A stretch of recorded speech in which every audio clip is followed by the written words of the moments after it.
Hey everyone, I'm going to show you how you can re-terminate a brushless motor such as this one from delta configuration into Y. So that's regarding the end terminations of the windings, and basically in doing so you're going to reduce the kV by a factor of square root of 3. So the first thing you're going to want to do is you have to take off the insulation from the wires. You just want to have quite a bit exposed, let's say maybe at least that much, which is kind of like 3 centimeters, 2 inches, something like that. And I just do that with an X-Acto knife like this one. I'm just going to go through and take off the insulation. Okay, now that's been done. You can see my 3 wires here. So now next step is basically you're going to want to desolder the ends here and separate all of the wires so that they're no longer joined, no longer touching each other. So yeah, just kind of do something like that. But the wires do get hot, so keep an eye out for that. Okay, there you go. Now you can see that all the wires here have been separated. And then just to make things a little simpler, just going to count out how many there are. 2, 4, 6, 8, 9, 7, 8, 9, 10, 11, 12, 13, 14, 15, 16.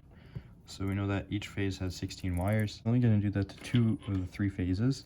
So you can see that I've separated all the black and all the yellow wires here, but I've left the red intact. So now basically what we're going to do is we're going to find the wires that are common between the yellow and the red phases. And to do that, we're going to connect our multimeter here, and we're going to go about testing in continuity mode. There should be 8 wires from these 16 that go to the red and 8 that go to the black. But the problem is that the red also goes to the black, so we need to make sure that each of these wire ends is insulated from one another and make sure they're not touching.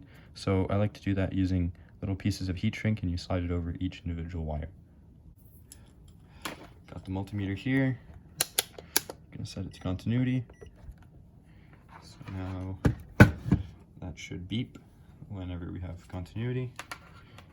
Got my probes here. Not like that. That was a soldering iron. But all right. So now we're gonna leave one wire connected here to the red.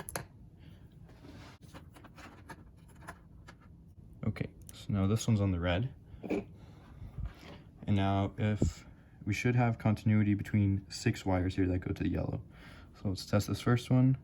It doesn't beep, so that's not part of the coil. This one does, so it is. And you should go about identifying them somehow. So I guess the ones that don't beep, I'll kind of bend backwards like this one, and then the ones that do beep, I'll leave straight.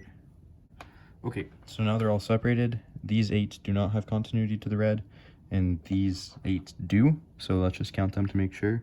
1, 2, 3, 4, 5, 6, 7, 8. 1, 2, 3, 4, 5, 6, 7, 8. Yep. So now this has been separated, so these can all become yellow start, I guess, and then these might be red end, for example.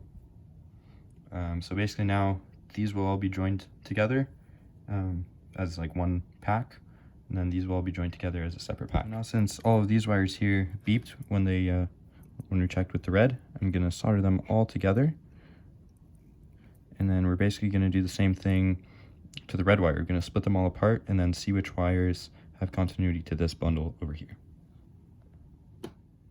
Okay, so now I've separated all of these red strands here, and basically what we're going to do, if we remember, these wires here had continuity to the red pack, but the truth is they only have continuity to half of the red pack.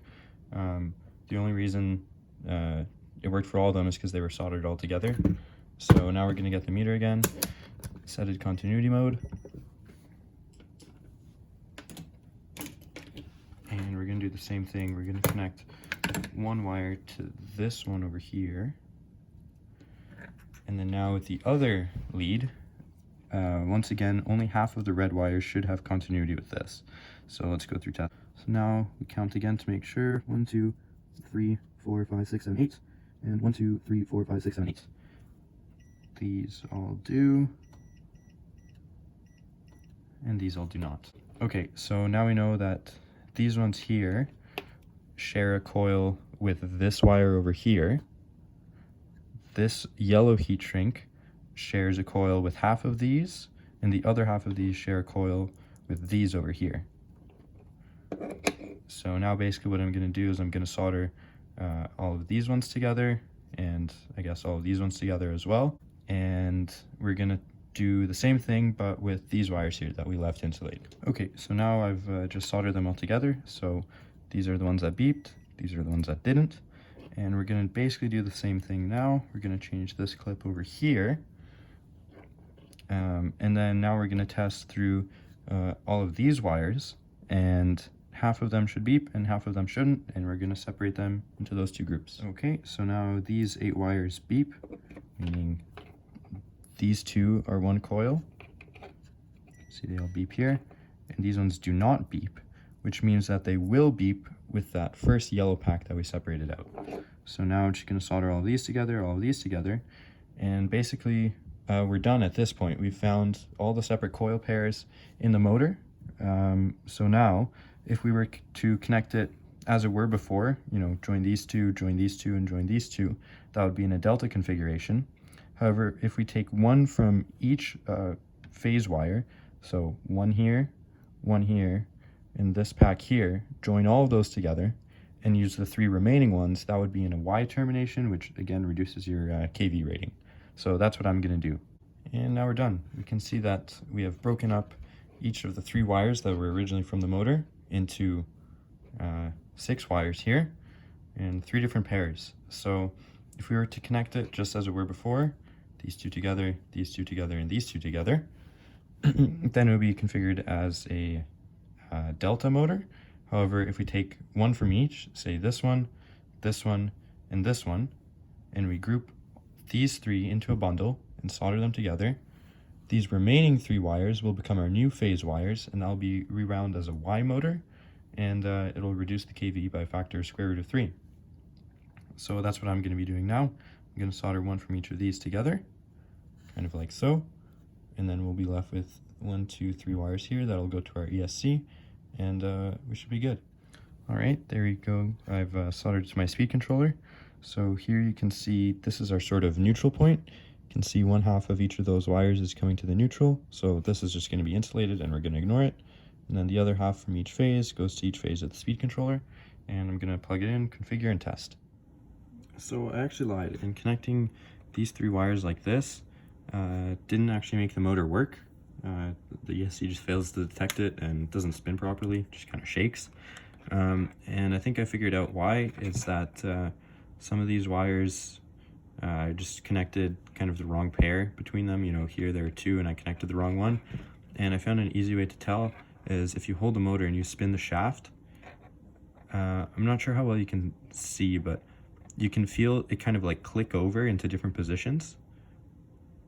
It's as if you have a normal motor and you connect 2 of the wires together. That's kind of what it feels like. And you can just kind of see how shaky it is when I turn it.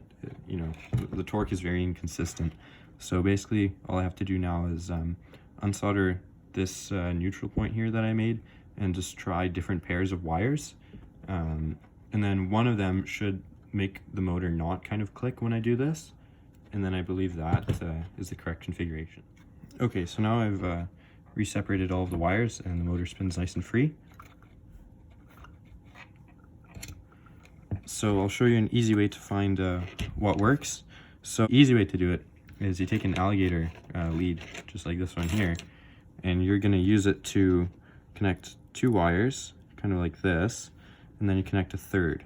So if I connect like that, now I can feel that the motor is very shaky. It kind of feels like the winding is shorted. It's not very good. But if I move this one over here, the motor spins nice and freely, and it feels fine. So I know that actually I need to connect these 3 wires, this one and those 2, and then these 3 will become my new phase wires.